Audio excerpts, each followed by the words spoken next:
Part 1. The Door That Shouldn't Exist. Ethan Callahan never believed in cursed places.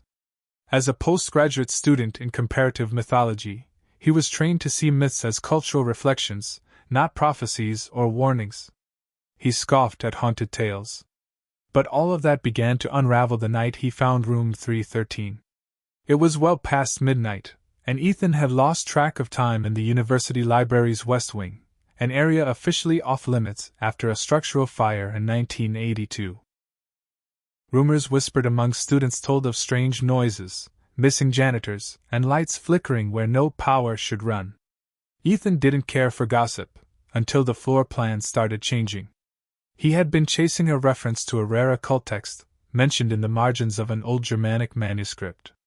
The ink on the page was strangely fresh. The footnote said, "To find the eye of the thread, seek the room not numbered. Only when lost will you find it." Nothing pointed him to this part of the library. He simply wandered. His phone lost signal. The emergency lights flickered. And the sound of ticking filled the air, as if 1,000 clocks were buried in the walls. And then, in a hallway he'd never seen before, he spotted it, a door that shouldn't exist. Rusty. Scorched. Painted in crude, flaking numbers, 313. His heart pounded. He knew this wasn't on the blueprints. That number had been retired after the fire. But it was here, undeniably real. The air around it shimmered faintly. The hallway behind him had shifted, darker now, longer. He turned to walk away, but found only a brick wall. He reached for the doorknob. It was ice cold. A strange humming sound emanated from within, like distant whispers compressed into static. The door creaked open.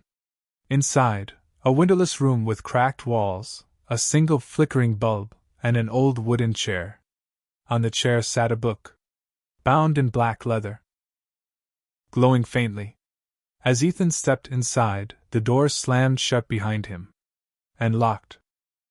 Part 2. The Book That Writes Back. The book opened the moment Ethan touched it.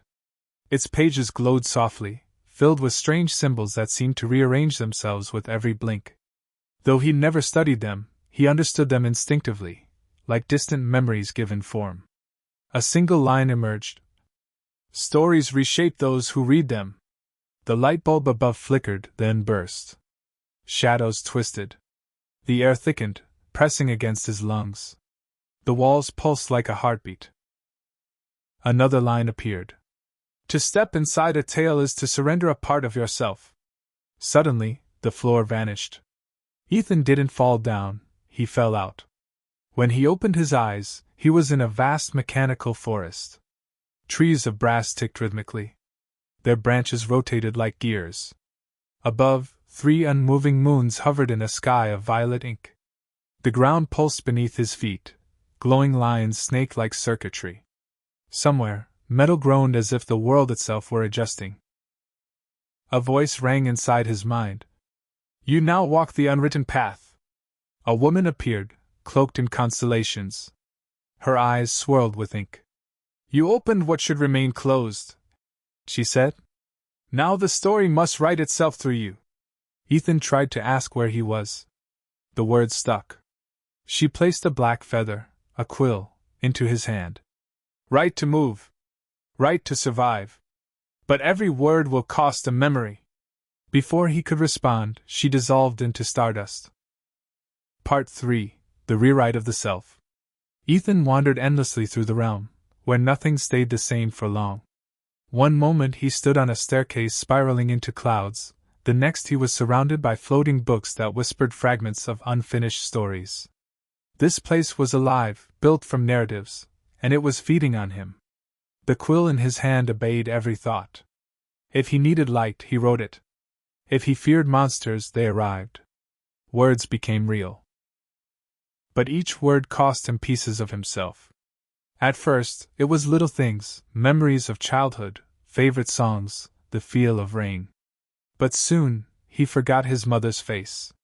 The sound of his own voice.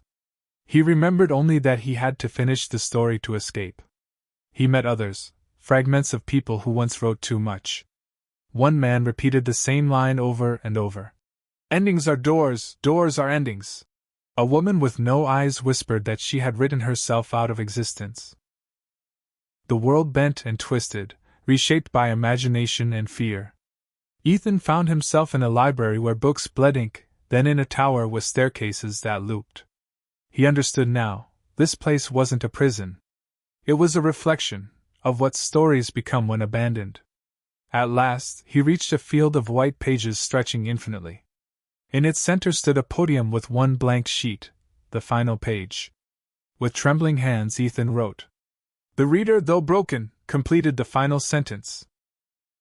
The story was whole, and so it ended. The ground shook. The sky shattered. Moons cracked above him. A great silence fell. But before he could close the book, a final sentence appeared, not his own. But some stories refuse to end. They find new readers. Ethan screamed as the page turned itself. Epilogue, the book that waits. The university was quiet the next morning. Ethan's belongings remained untouched. His chair at the library table still pulled out. The book he had been reading earlier in the night lay open, spine bent unnaturally. His coffee had gone cold.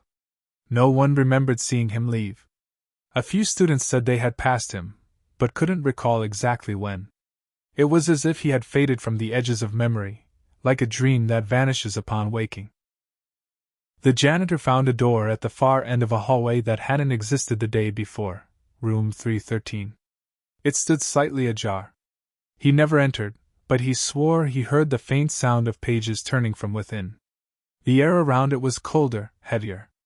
Time seemed to slow when standing near it. A maintenance report was filed, but by the afternoon, the door was gone. No trace of hinges, no frame. Just smooth wall where it had been. That night, a student named Aiden stayed late to study for his folklore exam. He had never been in the West Wing before. But something pulled him, a faint ticking sound, rhythmic and distant, like a heartbeat made of gears. He followed it.